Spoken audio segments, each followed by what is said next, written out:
Also joining George on stage, his father, advisor, manager, many hats, Jim Kambosos. We'll talk to Jim as well. George, thanks for your company. Let's introduce the man, of course, though, who unified all the belts at just 23 years of age, just on 4 months ago. He is the dream. From Las Vegas, the undefeated Devin Haney.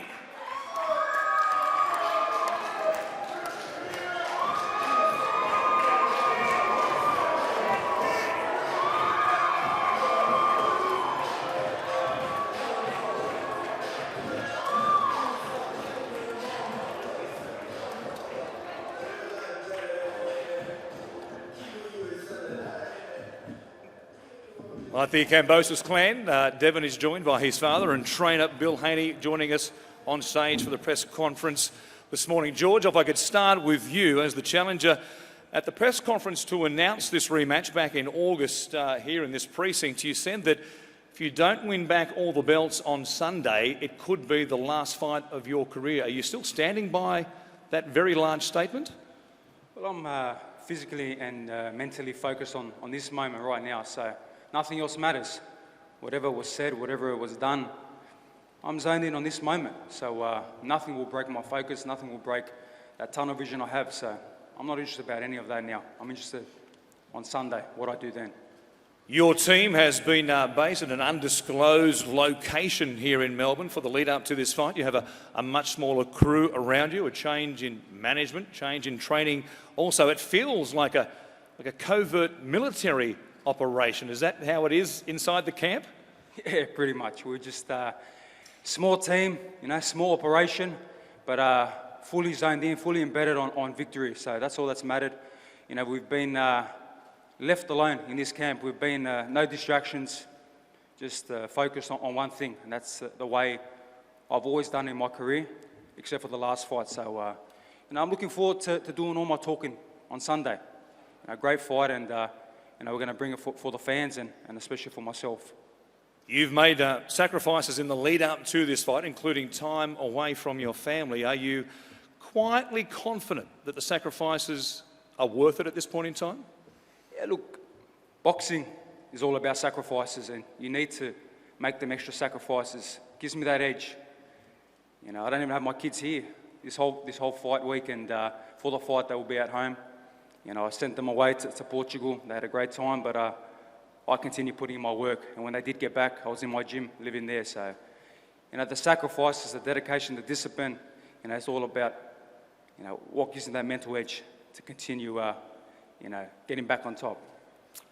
Lou, in the lead up to this fight, said you are in tremendous physical condition. I guess that guarantees there's a drama-free weigh-in right here tomorrow, as opposed to what happened last time. Yeah, I'm on weight right now, no problems. I'm very hydrated, eating very well, and I really cut not one corner, and they'll see tomorrow when I weigh in how well, conditioned, physically I am, and most important, mentally as well. No distractions, just ready for a great fight and a great victory. Back to the old ferocious Kambosos. It certainly has been a different lead-up. I'd like to ask you, Jim, on your perspective on the build-up to this fight. Big changes from what we saw last time around. Bill Haney, the other day, we had a little face-off across the way here at Rod Laver Arena, said your camp was quiet as church mice. Are you happy to be quiet as church mice? Yeah, we're happy to be quiet as church mice. And look, the Haneys can sit there and call it the way they want to call it. The simple thing is, we've got a rematch opportunity, and we're serious about how we're going to execute on Sunday and how we're going to have the victory. And then once we've got victory, let's see who's going to be the quiet church mice after that. We've made changes, we learnt lessons, we got caught up in the hype and the bright lights of the first fight. So, the changes have been made, and come Sunday, let's see who church mice and who they are. Some of those changes, the way you'll approach the fight, because there was critique in the early rounds when George was getting behind and losing some of those rounds. You were hoping to bank early his way, that there wasn't enough urgency in your corner. Will there be a different situation if things don't go to plan early in the first few rounds on Sunday? You'll be more vocal, or the camp will be more vocal in the corner? Definitely. I mean, that's one of the changes. You know, we didn't have urgency in the corner. The trainer didn't execute the right instructions to George. We're not going to fully blame the trainer, but that was part of the adjustments we made. This time round, we've got an all-Australian team. We've hooked up with our old trainer that George was 14-0 in Australia. And the thing is, George has got that fire back in the belly, old school methods. And come Sunday, it's going to be a totally different corner with a lot more urgency and a totally different George Kambosos. It has been fascinating to see the build-up as it has been for your side of the equation. Good luck on Sunday.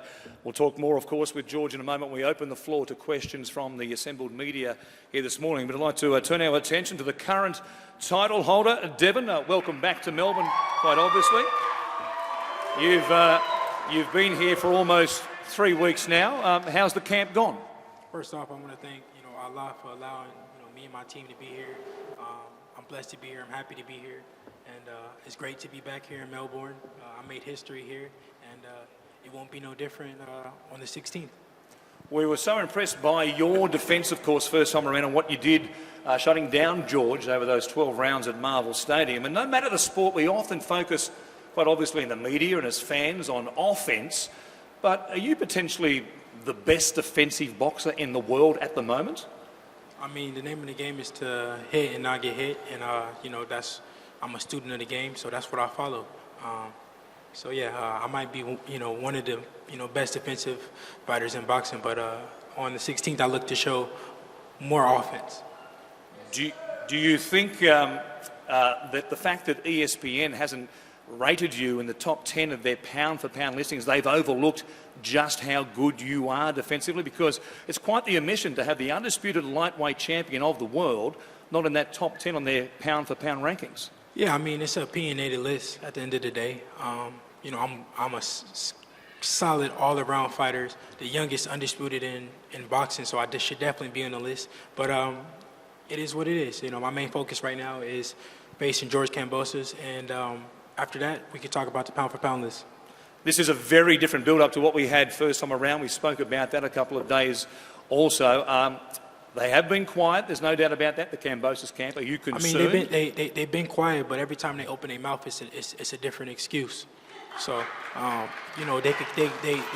they talk this quiet stuff, but they keep making up excuses. Now it's the coach, then it was the referee because I was holding. Every excuse in the book, but why did you fire your whole team if that was the case? If truly you feel like I was holding too much, why would you fire your whole team? Over the course of 2 fights now, you've had quite a few face-offs with George Kambosos Jr. What will you be whispering to him today when we face it off at the end of this press conference? I mean, ain't nothing to be whispering. All my words is loud. I speak it, for the world to hear. So ain't nothing to whisper. At the end of the day, we'll see on the 16th who's a better fighter, and I will show once again that I am. Can't wait to see how it turns out, of course, on Sunday. Bill, if I could ask you, we saw a vision, of course, during the fight in the first encounter in the corner when Devin came back. A couple of times there, you were imploring him to make sure he kept boxing and don't fight and don't throw anything too heavy. Because, is there a fear that you get caught up in a situation the same way Teofimo Lopez did against George Kambosos? Thank you for the question. First off, I want to give praise to Allah for giving us the strength to make it happen. Going into it, we knew that George possessed things that are on an elite level. I don't take anything away from George and Jim for what they've done. Our preparation was to outbox him, and we wanted to do that, and we wanted to do it convincingly based on, the unknown. We didn't know what we were going to get in Australia. To our surprise, we've met some wonderful people. The Australian government has been totally supportive. For all intent purposes, we figured that this is a second home of ours. Unlike the Kambososes over there who make excuses after excuses, and we all are tired of hearing them, right? We all are tired of hearing them. That is not the Australian way. That's not the U.S. way. We came here to be hosted by them to put on an event. They continue to quote different. Dev gave me one job today, right? We're on weight. He told me to go out and get this for George. It's the art of war. So if you can hand it to him over there. Sure. Because we want him to be well prepared and not misinformed. So well, that's fine, right? But what excuse is he going to have on the 16th? Well, we will find out, of course. This has been a long time in the making. What we see, the belts on the table here, through homeschooling for Devin, there was a focus through his teenage years on his potential career down the track. To see these belts on the table now, it must be especially gratifying for you, the approach that you took with your son. Absolutely, and not just to be a champion, but to be a world champion. These belts represent the world, and boxing brings us all together. This is a sport that I encourage Devin to do because it's an individual sport, but it also would bring us culturally together and as a world. And being a world champion is the way that you conduct yourself. The stuff that they're doing over there, my son is going to whip his ass.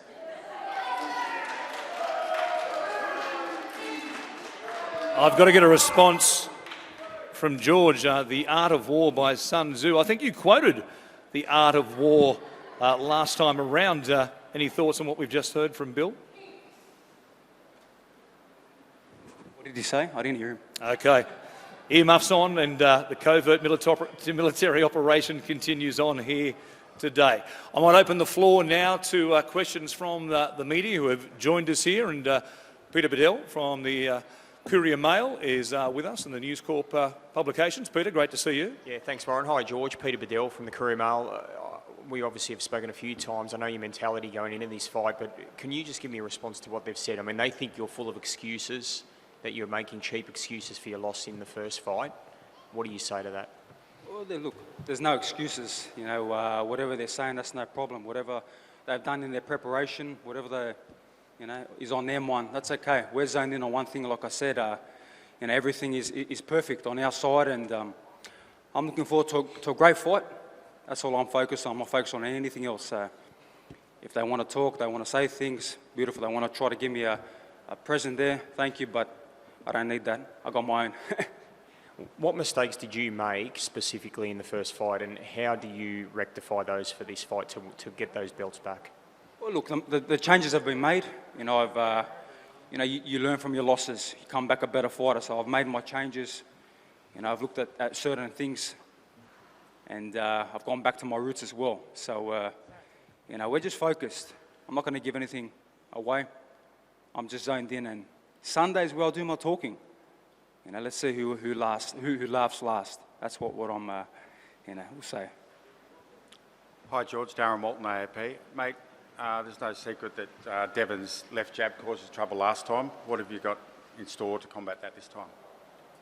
Yeah, he's got a fantastic jab, but we have put in fantastic work to evade not only his jab, but whatever he tries to bring. It doesn't matter. Did I let him jab too much? Yeah, he's got a great jab, but that's why boxing is the sweet science. And it's the unknown as well. That's why we love this sport so much. So they don't know what I'm about to bring. And again, I don't know what he's about to bring. He might bring this Arturo Gatti kind of style, supposedly. He talks about the pound-for-pound list he wants to get in, and they're going to throw a lot of offense. Might have Arturo Gatti right there. Rest in peace to him. So we'll see. And Bob Aaron was encouraging you to turn it into a brawl. Can we expect something like that? Bob Aaron's just going to have to just watch. He's doubted me. I love Bob, but he's doubted me many times. Actually, there's a great quote before I fought Teofimo Lopez. He said he had a better chance of knocking out Tyson Fury than what I did in beating Lopez. So I'm waiting to see that, Bob. But I hope you're doing well, mate, and be careful. I will shock the world again. And just on shocking the world, the last corresponding press conference 4 months ago was a bit of a circus. Could barely get in there. There's less people around. Does that sort of, you don't need any added motivation, but does that sort of make you want to prove a point as well and show the people that you're not yesterday's hero? Yeah, it's nice and relaxed. How my camp has been, how this whole week has been, nice and relaxed. And I've got to obviously, appreciate the way Lou and DeBella Entertainment and Top Rank and Juco and TEG, Ferocious Promotions, Devin Haney Promotions. This is a beautiful run, promotion. Everything has been, fantastic, and that's what boxing is about. Giving, the world a great show, and I will do my talking, like I said, on Sunday. Hi, I'm Melissa Woods from Australian Associated Press. Devin, there was some, I suppose, criticism of the fight last time that it was boring. As being the world champion, do you feel any kind of duty, I guess, to bring more to the fight, or for you, is it just about the victory? I mean, did you enjoy the fight? Do I? Did you enjoy the fight? Bit one-sided, I suppose. I mean, that's what it's supposed to be. I mean, what I'm gonna be mad that it was a one-sided fight? That's what I'm supposed to go in there and do my job. And if it's one-sided and it may be boring to you, then that's okay. But that means that I executed the game plan correctly and I won the fight. So it is what it is. So we talked about obviously I think it's like 15 knockouts and that, but for you, it's just about getting the win. You don't need to sort of put on a show, I suppose. I always want to put a show on. And George, you've reunited with your former trainer, Chris Backus. Can you just talk us through what changes, I guess, he's made? And, you talked about going back to the old school, old times or whatever. Yeah, what's sort of different about your preparation and plans? Well, look, I've gone back to my roots. Me and Chris, started many, many years ago. So we've taken it old school, but we have brought in a lot of new school methods as well. So we feel very comfortable in our preparation, in the dark, in the trenches we put in the work. So, there is just one focus for not only me and Chris, but the whole team. One focus, and that's victory. Question for that's George. all that matters. Why did you fire Coach Javier? That's none of your damn business. What about Peter Khan? Once again, none of your damn business. That's fucked up, George. Yeah, good morning, guys. It's your old mate, Big J, Jason Fletcher from Fight View 360. First of all, guys, congratulations on the big fight. Great to see the Haney team back in Australia again. Hope you're having a great time. George, for you, and actually all of you, if you get up, you guys got to go to a Trilogy? Yeah, I believe so. This fight is it'll be 1-1 after Sunday, and we'll sit down and see what he wants to do. He probably want to move up to 140 by then. Probably, his time at 135 will be done. But we'll see. My mind focused on one thing, like I said, is Sunday. Mentally and physically zoned in on this moment only. No moment, no other moment, no, third fight, none of that. No other fighters. I'm zoning on this. For him, there's a lot of guys hunting him now. A lot of people calling him out. You've got the Gervonta Davises, you've got the, Ryan Garcias, you've got the Lomachenko's, who's an unbelievable champion, an orthodox brother. So, they all want his head. I'm just laying back. Fair enough. Just for you, Devin, if you get up on the weekend, you're successful, what's your next step? It's a lot of big fights out there to be made, obviously. I've been calling for, Loma for a while now. But my main focus is, getting past George Kambosos, and then we can talk about what's next. Good luck to both of you on Sunday, lads. Thank you. Thank you to the media for joining us here this morning. Of course, the beauty of sport, just when you think you know what's going to happen in a particular event, the script gets flipped and you never know what you're going to see here at Rod Laver Arena on Sunday. We'd like to thank the Victorian Government, Top Rank, DeBella Entertainment, TEG Sport, Duco Events, TAB, Foxtel, of course, and Main Event, where you can still book your viewing pleasure on Sunday for here at Rod Laver Arena. Fire Main Event in Australia, ESPN, and also TVNZ. Many ways you can watch the fight around the world. We might face off both fighters right now one more time. Devin the Dream Haney, the undisputed lightweight champion of the world, against George Ferocious Kambosos Jr. We'll be back here at 11 a.m. for the official weigh-in. And given the drama last time, you don't want to miss it live on Fox Sports. This arena will be raucous. It's Haney versus Kambosos Jr. fighting for all the belts and their place in history.